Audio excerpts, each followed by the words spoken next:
સુરતના ચોક વિસ્તારમાં સસરાએ જમાઈની કરી હત્યા. જમાઈ અવારનવાર પુત્રી સાથે ઝઘડા કરતો હોવાનું કારણ સામે આવ્યું.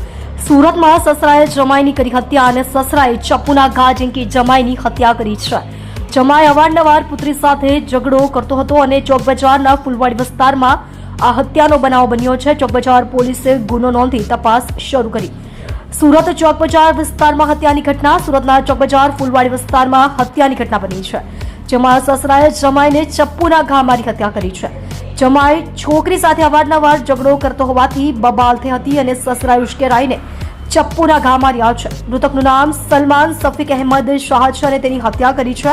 ચોક બજાર પોલીસે મૃતદેહને પીએમ માટે ખસેડ્યો છે અને પીએમ થયા બાદ મૃતદેહ પરિવારજનોને સોંપવામાં આવશે. પરિવારમાં શોકનો માહોલ છે અને હત્યારા સસરાની પોલીસે પૂછપરછ કરી છે.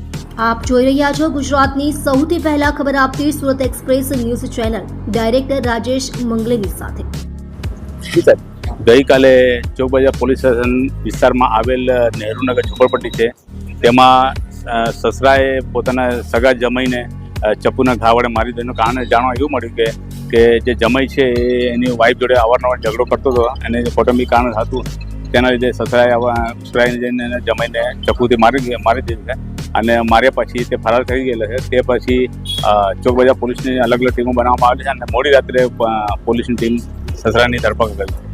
સર, કારણ બેસિકમાં શું આવ્યું છે ઝઘડાને કારણ શું હતું? એ લોકોનું પેલું કૌટુંબિક વિવાદ એવું હતું કે ભાઈ પૈસાની લેતી દેતીનું હતું અને એ અવારનવાર જે સસરા છે કંઈ કમાતો નહોતો અને એની વાઈફ જે છે એને સસરાને પૈસા આપે એવું એના વરને કહેતી હતી, જેનાથી એ લોકોનો અવારનવાર કૌટુંબિક ઝઘડો થતો હતો.